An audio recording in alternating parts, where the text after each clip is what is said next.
फरमाते सहाबा ना बात कर रहे थे और बात ये कर रहे थे कि यार लोगों को गुनाहों से कैसे रोका जाए।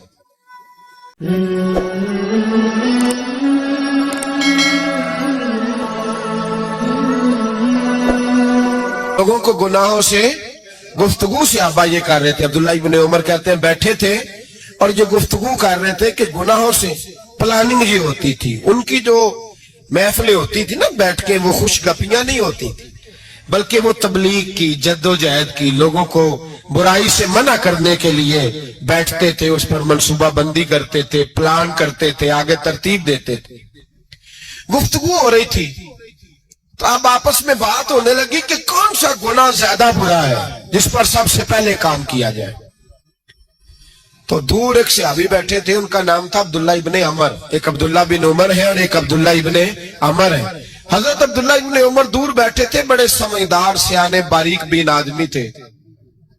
तो हजरत उमर फारूक अपने बेटे से कहने लगे जा अब्दुल्ला इब्ने अमर से पूछ के आ कि सबसे सख्त गुनाह कौन सा है। तवज्जो है मेरे भाइयों, इधर देखिएगा मेरी जानी, पूछ के आ कि सख्त गुनाह कौन सा है। अब्दुल्ला बिन अमर रदी अल्लाह ताला अन्हु की खिदमत में जब अब्दुल्ला इब्ने उमर गए तो जाके कहने लगे कि सहाबा पूछते हैं कि आपने ज्यादा वक्त गुजारा है नबी रहमत सल्लल्लाहु अलैहि वसल्लम के पास, तो बतलाइए बुरा गुनाह कौन सा है, सबसे सख्त गुनाह, ताकि सबसे पहले उस पर पाबंदी लगाई जाए, उस पर मेहनत की जाए। तो हज़रत अब्दुल्ला इब्ने अमर कहने लगे सहाबा को जाके बता दो कि सबसे बुरा गुनाह शराब पीना है, सबसे बुरा गुनाह, और ये उम्मुल खबाइस है, बुराइयों की जड़ है, गुनाहों की मां है, ये बुनियाद है। बाकी गुनाह इसी से शुरू होते हैं। कहते हैं मैंने आके बताया तो हज़रत अबू बकर सिद्दीक रदी अल्लाह ताला अन्हु सैयदना फारूक आज़म कहने लगे खुद जाते हैं, उनके पास खुद जाते हैं, क्योंकि हमने बात सुननी है, हम खुद जाते हैं और उनसे जाकर के सवाल करते हैं कि अगर आपको इस तफसील का पता है ना तो इसके पीछे भी कोई तफसील होगी जो मेरे नबी पाक ने बयान की होगी सल्लल्लाहु ताला अलैहि वसल्लम। उस तफसील का भी आपको पता होगा जो नबी पाक ने बयान की होगी, इस बात के पीछे जो बैकग्राउंड है, जो पस मंजर है।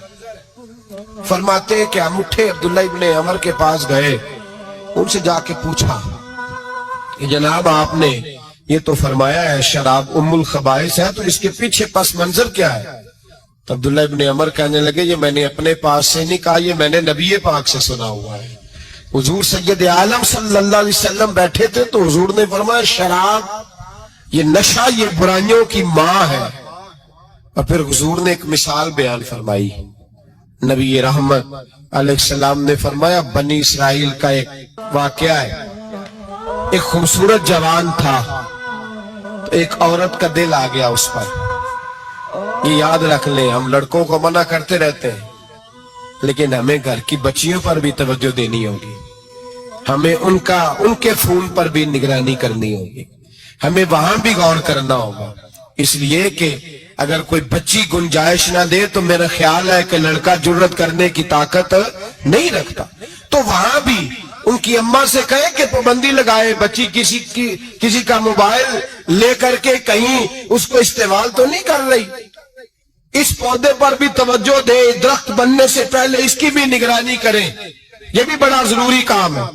औरत का दिल आ गया तो नबी पाक अलैहिस्सलाम फरमाते उसने कोई बहाना लगाया, किसी को कहा कि उस नौजवान को बुला के लाओ, उसको कहो कि हमने कोई गवाही लेनी है तुझसे। वो नौजवान आया, एक कमरे में दाखिल हुआ तो अगले कमरे में ले गए, वहां दाखिल हुआ तो उससे अगले कमरे में ले गई, वो दाखिल हुआ तो इसी तरह 7 मुकफ्फल कमरों में ले गई। मेरे करीम रसूल मेरे महबूब पाक अलैहिस्सलाम फरमाते, सहाबा को समझा रहे हैं मीठे लबो लहजे में, फरमाते जब सबसे पिछले कमरे में ले गई तो एक लड़का बंधा हुआ था वहां रस्सियों से, शराब का प्याला पड़ा हुआ था। और बीबी कहने लगी कोई गवाही शवाही नहीं लेनी, तुझे इसलिए बुलाया है कि तेरे ऊपर दिल आ गया है, अब मेरे साथ मुंह काला कर। तो वो जवान कहने लगा नहीं, मैंने अपने नफ्स को पाक रखा हुआ है, मेरी नजर भी पाक है, दिल भी पाक है, اور اس کی برکت یہ ہے کہ رب نے میری روح کو بھی پاک رکھا ہوا ہے، تو میں یہ حرکت نہیں کر سکتا۔ پاک لوگ پلید کاموں کی جانب توجہ نہیں کرتے، میں یہ حرکت نہیں کر سکتا۔ اقبال نے اپنے بیٹے کو دعا دی تھی، اس نے کہا تھا حیا باقی نہیں ہے زمانے کی آنکھ میں، خدا کرے کہ رہے تیری جوانی بے داغ، خدا کرے کہ رہے تیری جوانی بے داغ۔ کہا میرے ساتھ منہ کالا کر، اس نے کہا میں نہیں کرتا۔ کہنے لگی چل پھر اس کو قتل کر، اس کو میں نے باندھا ہوا۔ اس نے کہا میں قتل کیوں کروں، میری کیا دشمنی ہے؟ کہا پھر شراب پیو، کہا میں شراب بھی نہیں پیتا۔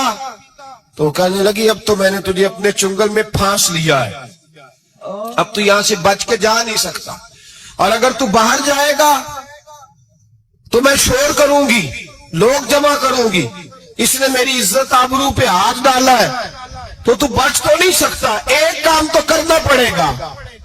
محبوب فرماتے اس نوجوان نے سوچا کہ زنا بھی بہت بڑا جرم ہے، قتل بھی بہت بڑا گناہ ہے، چلو اب مجبوری ہے تو شراب پی لیتا ہوں۔